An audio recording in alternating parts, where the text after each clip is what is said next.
먼저 농수산위원회 남용수 의원님 나오셔서 질문해 주시기 바랍니다.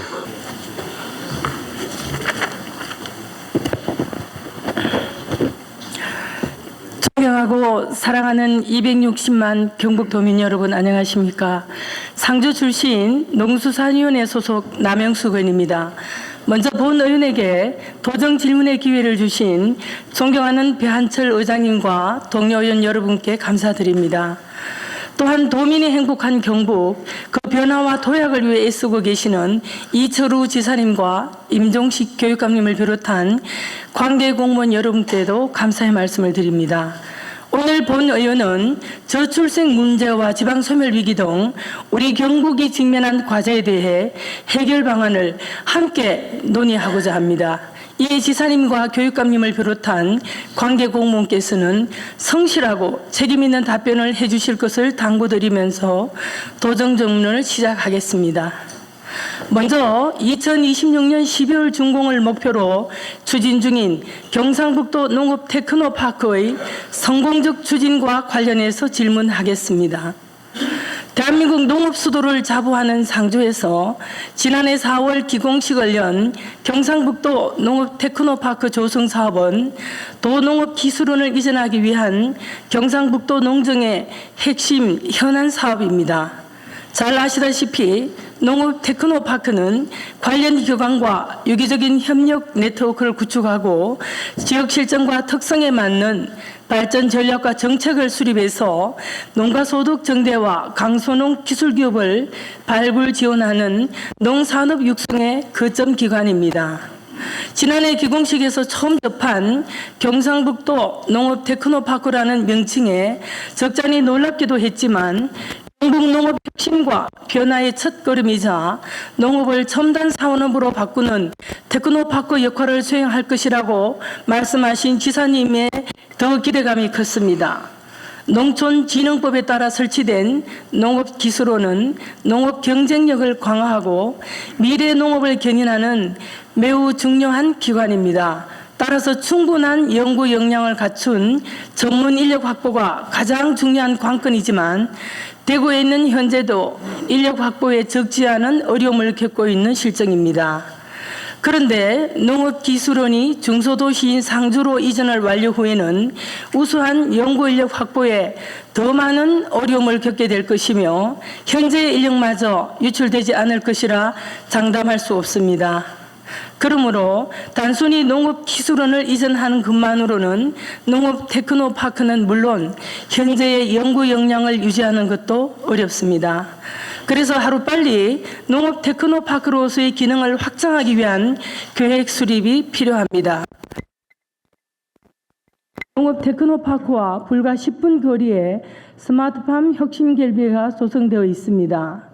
2021년 12월에 준공한 이후 이곳은 22년 윤석열 대통령 방문을 비롯해서 지난해 국내외 3,000명 이상이 방문하는 등 경북 농업의 중심으로 자리매김하고 있습니다. 이 혁신밸리와 연계해 농업 테크노파크의 최첨단 수직 농장 연구시설이나 관련 기업 유치, 농업유산 보존 및 전시시설, 농업체험 공간 등을 한데 접목한다면 대한민국을 대표하는 농업 특구가 될 것입니다. 이에 본 의원은 지역특화 발전 특구 지정 추진을 제안합니다. 이 제도는 지방자치단체가 지역 특성에 맞는 사업계획을 수립하고 중앙정부가 부합하는 규제 특례를 적용해서 사업 추진을 뒷받침하는 제도로서 지역특구법에 따라 129개의 규제 특례 적용이 가능합니다. 아울러 전남의 농업박물관, 경남의 농업기술원의 농경문화관, 충북 농업기술원의 농업과학관과 같이 우리 경북의 농업유산을 보존하고 농업을 직접 체험해 볼 수 있는 시설을 함께 구축하는 방안도 즉시 검토해야 합니다. 구체적인 방안으로 현재 운영 중인 상주박물관 농경문화관을 경상북도 농업박물관으로 확대 개편해서 농업 테크노파크 내에 조성하는 것도 좋은 대안이 될 것입니다. 이에 지사님께 질문하겠습니다. 지사님께서는 지난해 농업기술원 이전지를 농업 테크노파크로 지칭하셨습니다. 이와 관련해서 구체적으로 어떠한 비전과 구상을 가지고 계셨는지, 그리고 스마트팜 혁신밸리와 연계 방안과 지역 발전 특구 지정 및 관련 사업 유치에 대해서는 어떤 견해를 갖고 계신지 답변 바랍니다. 그리고 본 의원이 제안한 경상북도 농업박물관에 대해서도 시급히 타당성 조사 용역을 실시해야 한다고 생각하는데, 이에 대한 지사님의 견해를 말씀해 주시기 바랍니다. 다음으로 저출생과 전쟁 선포에 따른 실행 계획 등 경북도 지방 소멸 사업의 효율적인 추진과 관련해서 질문하겠습니다. 지사님, 현재 인구 감소와 고령화는 국가 존립 차원의 심각한 문제로 대두되었습니다. 우리 상주를 비롯한 경북의 저출생 문제와 지방 소멸 위기는 이제 눈앞에 놓인 현실입니다. 작년 정부에서 발표한 전국 지방 소멸 위험 지수를 살펴보면 17개 시도 중 경북이 전남에 이어 두 번째였으며, 전국 226개 시군 중에서 안타깝게도 우리 상주가 가장 높은 것으로 조사되었습니다. 이미 지사님께서는 경북의 힘으로 지방 소멸 위기를 극복하기 위해 저출생과 전쟁 실현계획 등 역점 사업을 발굴 추진하고 있어 도의원으로서 이를 적극 지지하며 저출생 사업 추진의 필요성에 대해서도 공감합니다. 다만 우리 경북이 지방 소멸 위기를 극복하기 위해서 현재 추진 중인 저출생 관련 사업들이 제대로 성과를 내야 하며 보다 효율적이고 현실성 있게 추진되어야 한다는 데 대해서는 지사님도 본 의원과 생각이 같으실 겁니다. 이와 관련해서 현재 경북도에서 추진 중인 균형 발전 사업 중 일부는 사업 실효성에 대한 문제가 제기되고 있습니다. 예를 들어 국비를 지원받아 추진하는 지방 소멸 대응 기금 사업 경우 23년 사업 예산 집행률이 약 37% 수준에 그치고 있으며, 또한 국비가 교부된 뒤에 사업이 실제로 어떤 성과를 내고 있는지 경북도 차원의 사후 관리가 제대로 되지 않고 있는 실정입니다. 여기에 정부가 추진 중인 저출산 고령 사업의 세부 대책 사업의 예를 들면, 계획하고 있는 329건의 사업 가운데 약 73건이 저출생 대책과는 거리가 멀다는 언론 보도가 있었습니다. 보도에 따르면 영상 등에 중독된 학생 발굴 및 치료, 사내대학 설립 및 설치 요건 완화 등 저출생과 직접적인 연관성이 부족한 사업들을 백화점 나열식으로 보여주기에만 급급했다는 지적도 나오고 있습니다.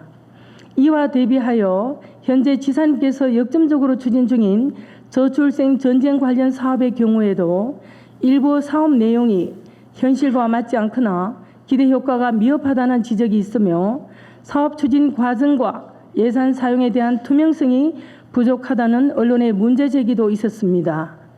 여기에 계획 중인 세부 사업 가운데 단순 아이디어 차원에서 제안된 사업들도 있어 실제 출생률 증가나 육아 부담 완화를 위해서는 사업 효과 분석이 좀 더 필요하다는 지적도 있었습니다. 현재 저출생 문제와 지방 소멸 위기를 극복하기 위한 관련 정책과 사업을 적극적이고 신속하게 추진하시는 것은 긍정적이나, 저 또한 이번 적용 예산을 심사하는 과정에서 저출생 관련 신규 사업들에 대한 여러 의문점이 든 것이 사실입니다. 지사님, 지난 20년간 380조의 예산을 투입했음에도 0.16명이라는 참담한 합계 출산율 성적을 보여준 정부의 실패 사례를 반면 교사 삼아 경북에선 저출생 정책의 실효성을 제고하기 위해 보다 촘촘하고 세밀하게 추진해야 예산 낭비 없이 도내 출생률을 높이고 실질적인 성과도 낼 수 있을 것이라 생각합니다. 이에 질문하겠습니다. 첫째, 정부에서 막대한 예산을 투입했음에도 실패한 저출생 정책이나 사업들에 대한 분석 자료나 이 같은 실패를 되풀이하지 않기 위한 구체적인 대안으로는 어떤 대책이 마련되어 있는지 말씀해 주십시오. 둘째, 우리 경북이 지방 소멸 위기를 극복하기 위한 첫 단추로 이번 저출생과 전쟁 실행 계획이 성공적으로 추진되어야 하는데 이와 관련해서 기존 도에서 추진한 사업들과 차별화된 전략이나 시군 간 협력 방안, 사업 성과 관리 체계 등에 대해서도 함께 답변해 주시기를 바랍니다. 다음은 돌봄 수요 확대에 따른 요양보호사의 처우 개선과 관련해서 질문하겠습니다. 2024년 4월 현재 도내 요양보호사는 43,816명으로 전체 장기요양의 90% 이상을 차지할 만큼 도민의 돌봄 서비스 분야에 매우 큰 역할을 담당하고 있습니다. 더욱이 지난해 통계청에서 발표한 장래 인구 추계에 따르면 우리나라 65세 이상 고령 인구는 2025년에는 전체 인구의 25% 이상인 1,000만 명을 넘어서고 2055년에는 40% 이상으로 증가될 것으로 예상되어 요양보호사들의 역할과 수요는 앞으로 더욱 늘어날 것으로 보입니다. 그러나 요양보호사분들의 여건과 처우는 매우 열악하기만 합니다. 보건복지부 2022년 장기요양 실태조사에 의하면 욕설 등 언어폭력을 당한 비율이 22%, 신체적 폭력이나 위협을 경험한 경우도 13%에 이르고 73%가 시간제 등 계약직의 고용 형태를 가지고 있는 등 낮은 사회적 인식과 임금, 높은 업무 강도에 시달리고 있는 것으로 나타났습니다. 이와 같은 열악한 처우로 인해 기관에서 종사하는 요양보호사 60만 명 중에 60대가 50.3%, 70대 이상이 12%에 이르는 반면 20, 30대는 겨우 1%에 불과합니다. 즉 고령층이 고령층을 돌보고 있는 노노케어 상황입니다. 잠시 관련 영상을 보시겠습니다. 경기도의 한 요양원입니다. 요양보호사가 부족해 대기 인원을 못 받는 건 물론이고 기존 입소자조차 내보내야 할 처지입니다. 2.3명 대 1명 이렇게 규정이 돼 있어요. 그걸 맞춰줄 수가 없으니까 저희가 어르신들을 모실 수가 없는 상황이에요. 이처럼 요양보호사가 부족한 상황에서 수급자들은 현재보다 더욱 늘어난 이용시간과 돌봄 인력의 확대를 지속적으로 요구하고 있고 앞으로는 더 많은 어려움이 예상됩니다. 따라서 우리 도의 상황에 적합한 다양한 정책들을 통해 처우를 개선하고 신규 요양보호사들을 위한 젊은 인력의 유입을 확대함으로써 늘어나는 돌봄 수요의 충족과 안정적인 서비스 지원에 차질이 없도록 해야 할 것입니다. 지사님께 질문하겠습니다. 첫째, 타 시도의 경우 자체 처우 개선 계획에 따라 근무 환경 개선과 근익 지원 사업 등 다양한 사업들을 추진하는 데 반해서 우리 도는 기본적인 실태조차 파악되지 않고 있는 실정입니다. 또한 경기, 강원 등 10개 시도는 요양보호사에 대한 역량 강화 교육과 상담, 정보 제공 등을 전문적으로 지원하는 장기요양 요원지원센터를 운영하고 있으나 우리 도는 법령과 조례의 설립에 근거가 있음에도 센터가 전무한 상황입니다. 요양보호사의 처우 개선과 근익 향상을 위한 경북도의 대책은 무엇인지 구체적으로 답변해 주시기 바랍니다. 둘째, 우리 도는 노인복지시설에 근무하는 요양보호사의 수당으로 월 5만 원에서 14만 원까지 지급하고 있으나 경남은 20만 원, 제주는 18만 원, 강원도는 10만 원에서 18만 원을 지원하고 있어 타도에 비해 크게 낮은 수준입니다.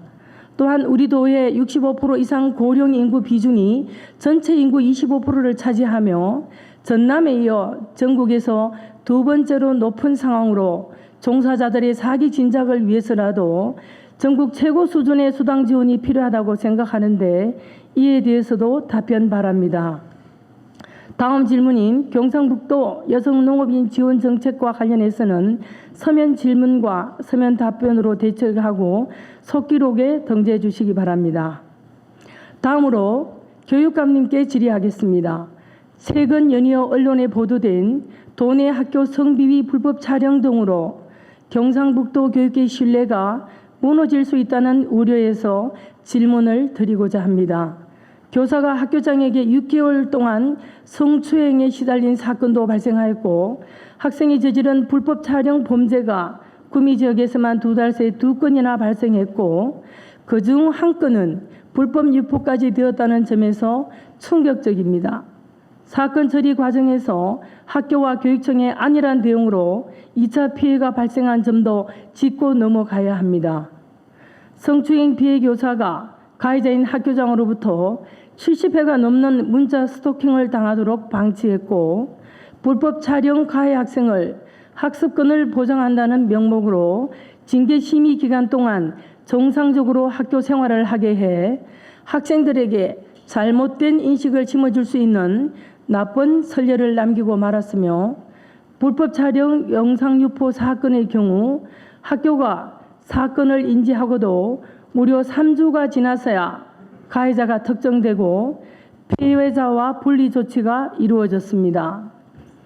교육청 매뉴얼대로 적시에 사후 조치가 이루어지지 않은 점에 대해서는 비판을 받을 수밖에 없습니다. 높은 도덕성이 요구되는 교육계에 성범죄가 근절되지 않는 이유로 교육계의 공직기관과 조직 문화에 기인한다는 비판적 시각을 잘 알고 계시리라 봅니다. 2020년부터 23년까지 도내 성비위 사건은 한 해 평균 6건씩 끊이지 않게 발생하였으나 그 조치로는 파면은 한 건도 없고 해임이 4건으로 전체 75%가량은 교직 생활에 아무런 지장이 없는 정직 이하의 경징계를 받았습니다.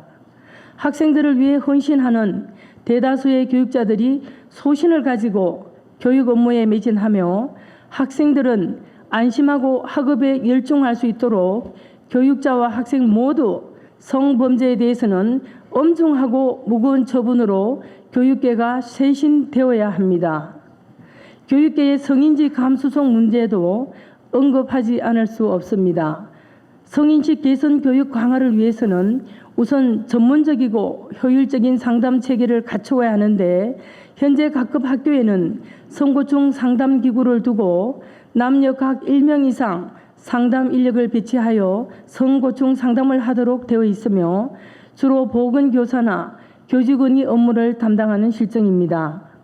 하지만 보건교사나 저연차 교직원이 동료 교직원을 상담해서 실효성 있는 조치를 취한다는 것은 어려운 일이고 학생들도 비밀유지에 대한 믿음을 갖고 성고충 상담을 받기 위해서는 독립된 상담 전문가가 전담해야 할 것입니다. 또 동영상 유포 위험성이 있는 디지털 성범죄 피해를 막기 위해서는 예방이 최고의 대책인데 이번 사건들과 관련해서 학교와 교육청의 대응에는 비판적인 시각이 있다는 것을 분명히 인식해야 합니다. 질문하겠습니다. 첫째, 교육계의 성범죄에 대한 징계를 그 어떤 범죄보다 더 엄격하게 처리하기 위해서는 지금보다 더 신속하고 체계적인 대처와 확실한 징계 질타가 필요하다고 보는데 교육감님의 견해를 밝혀주시기 바랍니다. 둘째, 교직원의 성고충 상담 및 조치는 학교가 아닌 교육청 단위에서 이루어지도록 하고 학생들에 대한 상담은 성상담 전문가가 전담하도록 해야 할 것으로 보는데 이에 대해서도 답변 바랍니다. 셋째, 도내 최신 불법 촬영 점검 장비 설치 학교는 전체 919개 학교 중 368개로 약 40% 정도 수준인데 관련 예산은 전년 대비 82%나 감액 편성하여 증가하는 디지털 범죄에 대한 안일한 대응이 아닌지 우려가 됩니다. 도교육청은 어떤 대책을 마련하고 있는지 상세히 말씀해 주십시오. 이철우 지사님 그리고 임종식 교육감님, 우리 경북이 다각적인 노력을 통해서 저출생 위기를 슬기롭게 극복하고 도민 모두가 행복한 경북 주도의 지방 시대를 열어갈 수 있도록 집행부의 적극적인 행정을 다시 한번 촉구하며 이상으로 도중 질문을 마치도록 하겠습니다. 경청해 주셔서 감사합니다.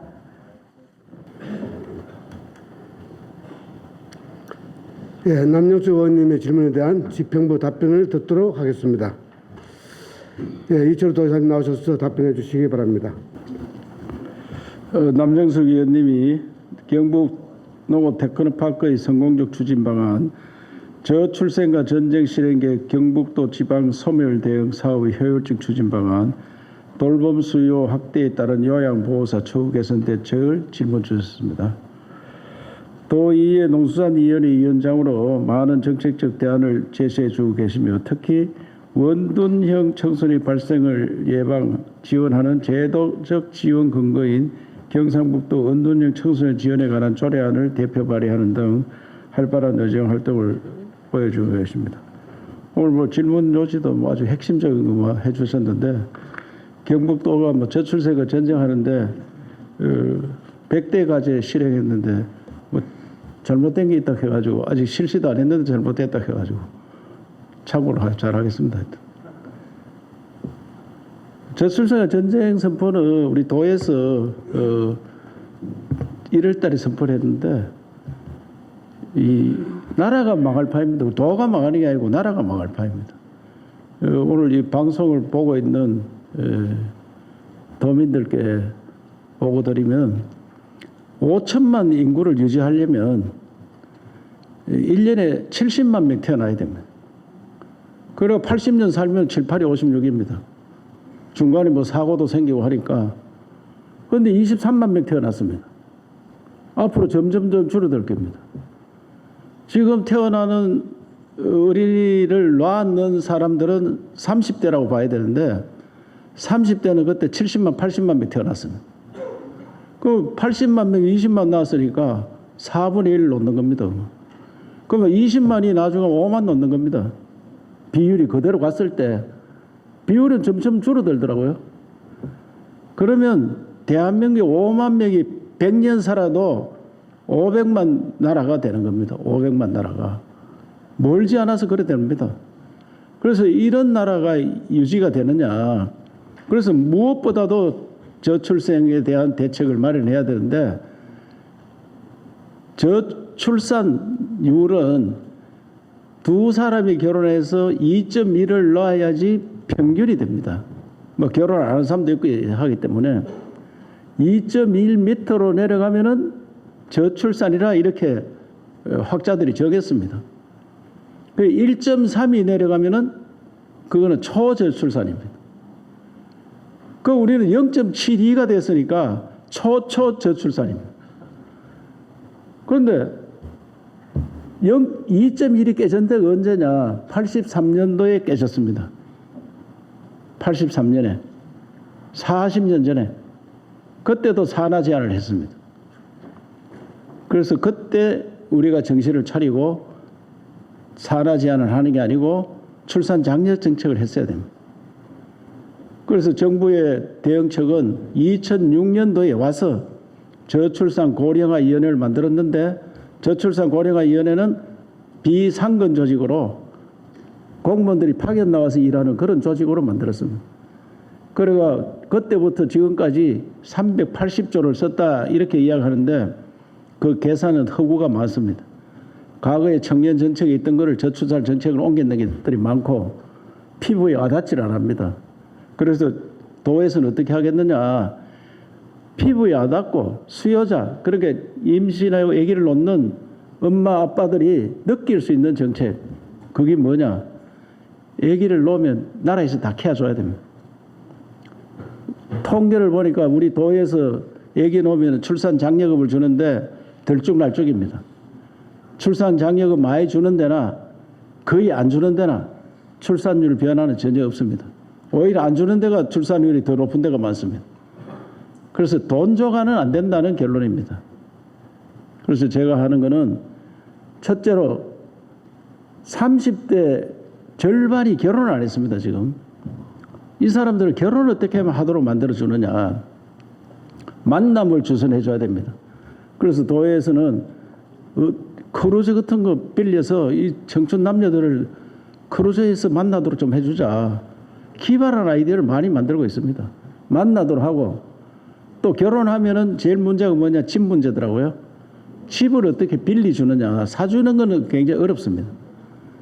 그래서 그래서 서울이 이게 결혼이 가장 적고 애기 가장 적게 놓습니다. 왜? 집 빌리는 게 어렵고 애기 낳아도 돈이 제일 많이 드는 데가 서울입니다. 또 요새 젊은 부부들은 애들을 전부 학원에 다 보냅니다. 학원비가 너무 많이 듭니다. 생활비도 많이 듭니다.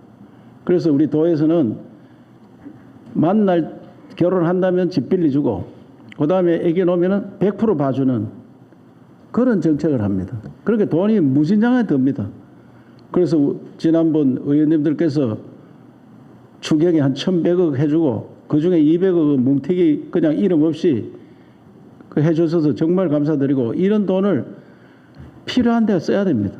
그것도 부족해서 저는 온 국민의 아기를 키운다. 그런 의미에서 국민 1인당 10,000원 이상 돈 내기 하자. 그래서 돈 내는 걸 방법을 여러 가지 해보니까 ARS를 내는 게 절적 같다.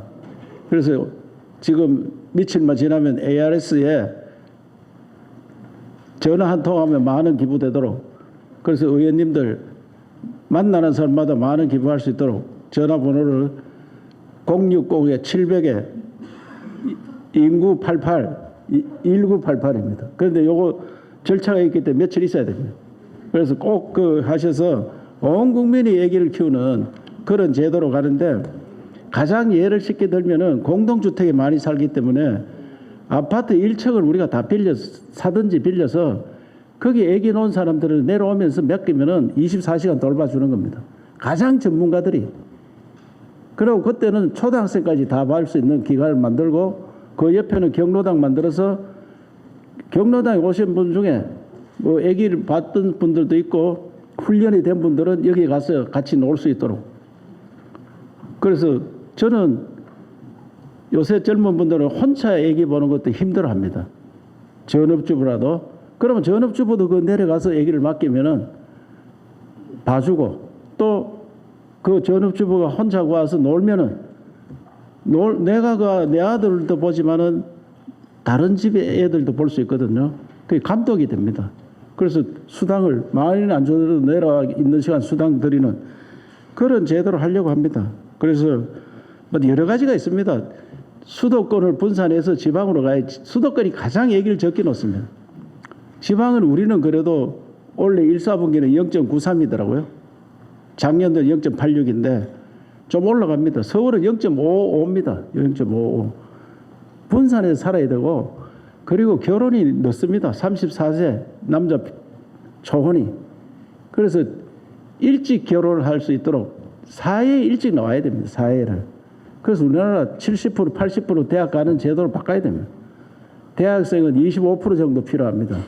우리나라 전체 전 세계 똑같습니다. 대학교 졸업한 사람은 25% 정도 필요하고 나머지는 고졸까지 하면 충분합니다. 그래서 도청도 앞으로 고졸 취업하는 분들은 가산점 줘서 고졸이더라도 충분히 할 수 있고 앞으로 AI 시대이기 때문에 지식은 AI한테 물으면 다 있습니다. 인간적인 일하고 감성적인 일을 하는 게 인간이 하는 거기 때문에 공부 많이 한다고 하는 게 아닙니다. 그래서 저는 나라를 바꾸기 위해서는 삼성 같은 데서 고졸만 받는 물론 연구직이라든지 중점관리자 이런 것들 이런 직은 공부 많이 해서 하는데 보통 사람들은 고졸해서 18, 19의 사회에 나와서 21, 22대만 결혼하고 그런 사회를 만들어야 돼요. 그리고 일하고 가정하고 같이 양립할 수 있는 애기 놓은 사람은 아침 10시에 출근해라. 또 4시에 퇴근해라. 이래가지고 온 사회 가지고 바뀌어야 된다고 생각합니다. 그런 나라를 만드는데 의원님들과 함께 최선을 다했으면 좋겠다는 말씀을 드리고 그 다음에 상주에 농업 테크노마크 가는데 농업기술은 상주에 있는 경북대학과 농업기술원하고 합쳐서 농업과학기술원을 만들려고 지금 법을 만들려고 준비하고 있습니다. 그래서 대한민국이 앞으로 농업으로 살 수 있습니다. 한류 때문에 한국 음식에 대해서 전 세계가 매료되어 있기 때문에 농업 생산 높여서 농업 대전에서 농업 생산 높여서 그걸 다 가공해서 세계로 나가는 그래서 오히려 지금 반도체 배터리보다 농업이 훨씬 더 유망 산업이 될 수 있기 때문에 그 남영숙 의원이 말씀하신 그런 방법에 대해서는 농업기술원장이 자세히 설명드리고 요양보호사의 처우 개선 이것도 우리 담당 국장이 자세히 설명드리도록 하겠습니다. 예, 감사합니다.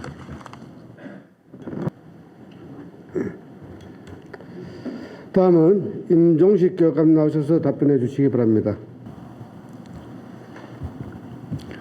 남용숙 의원님께서는 교육계 성범죄에 대한 신속한 대처와 징계 절차 필요성, 교직원 성고충 상담 및 조치는 학교보다 교육청 단위에서 하고 학생들에 대한 상담도 독립된 전문가가 담당하도록 하는 방안, 증가하는 디지털 성범죄 예방을 위한 대책에 대해서 질문하셨습니다. 의원님께서는 제12대 농수산위원회 위원장으로 왕성한 의정활동을 하고 계시며 경상북도 스토킹 범죄 예방 및 피해 지원에 관한 조례, 전부 개정 등을 통해 경북 농민의 삶뿐만 아니라 경북 교육에 깊은 애정 관심을 가지고 지원해 주고 계십니다. 이 자리를 빌려 감사의 말씀을 드리면서 답변을 드리겠습니다. 먼저 성범죄에 대한 신속한 대처와 징계 절차에 관련하여 말씀드리겠습니다. 교육청에서는 교직원의 성범죄 발생 시 즉시 수사기관 신고와 행위자 분리 조치, 2차 가해 방지 등 적극적인 피해자 보호 조치를 매뉴얼을 두고 시행을 하고 있습니다. 또한 중대사안 경우 바로 지원 365 신속 대응팀을 급하여 사안 대응과 법률 지원을 하고 있습니다. 이번에 이런 절차가 조금 과정이 부족해서 문제가 되었던 점이 있는데 앞으로는 이 매뉴얼대로 할 수 있도록 지도를 하도록 하겠습니다. 성비위원에 대한 신속한 징계 절차에 대해서 말씀을 드리면 성비위로 인한 수사기관의 수사 중인 경우에 직위 유지가 부적절하고 판단된 즉시 직위 해제가 이루어집니다. 명백한 성비위는 수사기관의 결과가 통보되기 이전이거나 징계 의결 요구 법정 시한 이전에도 징계 의결이 신속히 이루어지도록 대처하고 있습니다. 경우에 따라서는 요즘 이 성범죄가 워낙 민감하고 예민한 다툼들이 많아서 바로 결론을 내리지 못하는 그런 경우도 있다는 말씀을 참고로 드리겠습니다. 특히 관리자에 의한 비위나 수사 개시와 직위 해제 징계를 최단 시간에 진행할 것이며 성비 전력이 있을 시에는 이게 경징계를 할지라도 성진 임용 등에서 제외됩니다. 향후 무관용 원칙으로 엄중히 대응하도록 하겠습니다. 다음으로 교직원의 성고충 상담 및 조치를 교육청 단위에서 하는 게 어떤가, 학생에 대한 상담을 성 전문가가 전담하는 방안에 대해서 말씀하셨습니다. 공감이 가는 말씀인데 성고충 상담 창구 설치와 상담원 지정, 심의위원회 구성은 기관장인 학교장이 양성평등기본법, 성폭력 방지법 등에 근거하여 추진하도록 되어 있습니다. 그래서 이 부분을 바로 옮기는 데에는 충분한 검토가 이루어져야 될 것으로 이렇게 생각이 됩니다. 그러나 말씀하신 것처럼 관리자에 의한 가해 사안이거나 피해자가 다수인 경우 등 중대 사안인 경우에는 제안해 주신 것처럼 교육지원청이나 교육청에서 신속하고 엄중하게 처리하는 방향으로 하도록 하겠습니다. 성상담 전문가 도입 문제는 장기적인 검토가 좀 필요할 걸로 보입니다. 지금 학교에도 상담 교사가 있고 또 진로 상담 교사가 있고 이렇습니다. 근데 상담 교사가 있는데 또 성 따로 도박 따로 이렇게 다 하기에는 좀 검토가 필요할 걸 보이고요. 또 이 지역에 성 관련 기관들이 많이 있습니다. 그래서 이 기관들의 전문가 상담을 많이 활용하도록 하겠습니다. 끝으로 증가하는 디지털 성범죄 예방을 위한 도교육청 대책에 대해서 말씀하셨습니다. 이 스마트폰이 이게 다 사용을 하고 하다 보니까 이런 일들이 많이 벌어지고 있습니다. 근데 요즘은 그 스마트폰 촬영하는 방지 장치를 이 예산을 하다가 40% 하고 마느냐는 말씀하시는데 학교에 일단 희망을 받아서 하고 있고 또 이 AI 앱 등이 발달해가지고 이런 점검 장치를 뛰어넘는 이런 촬영들이 또 이루어지고 있습니다. 그래서 올해는 촬영할 수 있는 이런 화장실 공간을 다 없애는 안심 스크린 설치를 위해서 27억 원을 편성해서 올해 설치를 할 그런 계획입니다. 또한 이런 장비나 설치도 중요하지만은 무엇보다 예방 교육이 필요하다는 생각이 들어서 우리 학생들이 정보 시간 통해서 디지털 리터러시 교육, 또 학부모 상담 주관 등을 통해서 적극적인 예방 교육을 하겠다는 말씀을 드리겠습니다. 성범죄 예방에 대한 의원님의 관심과 고견에 감사를 드리며 답변 드린 내용이 학교 현장에서 가시적인 성과를 거둘 수 있도록 적극 노력하겠다는 말씀을 드리면서 답변을 마치겠습니다. 감사합니다. 이어서 조영숙 농업기술원장님 나오셔서 답변해 주시기 바랍니다.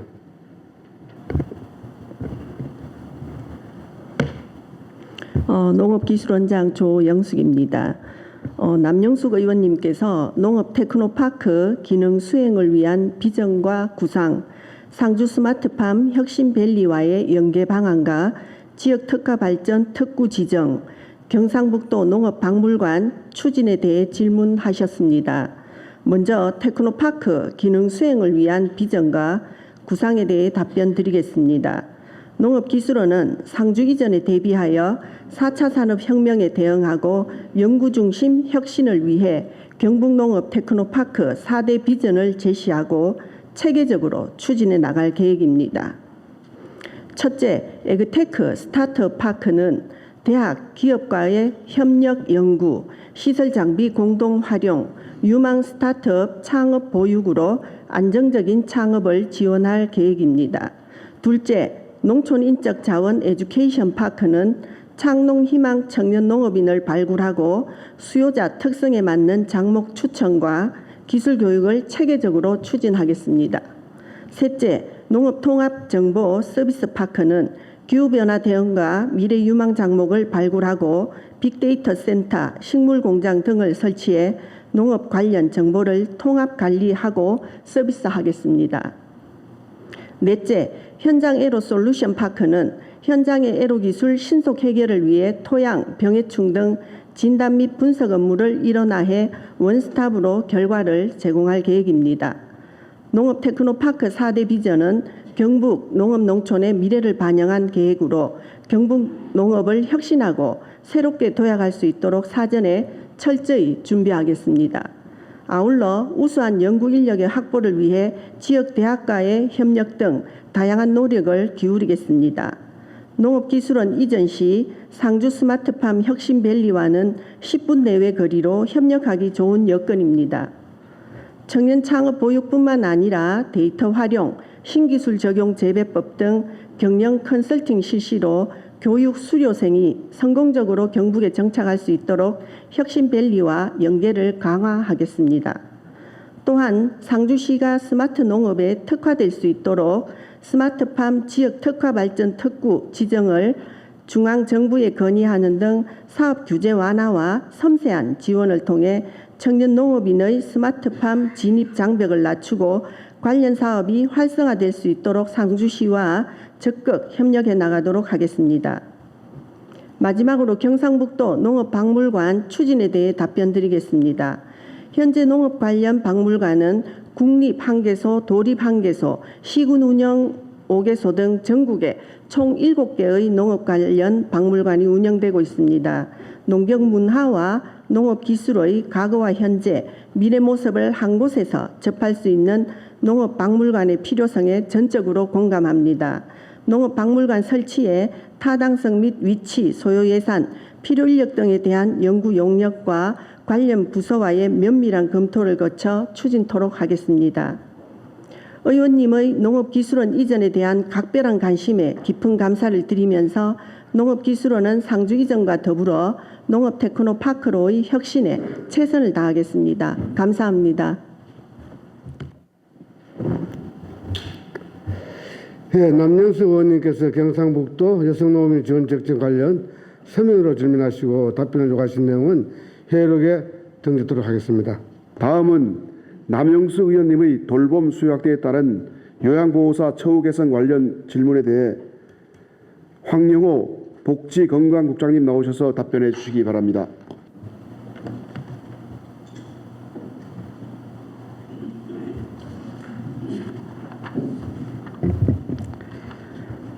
예, 남영숙 의원님께서 요양보호사 처우 개선 대책으로 장기 요양요원 지원센터 설치 운영과 그 요양보호사 수당 등에 대해 질문하셨습니다.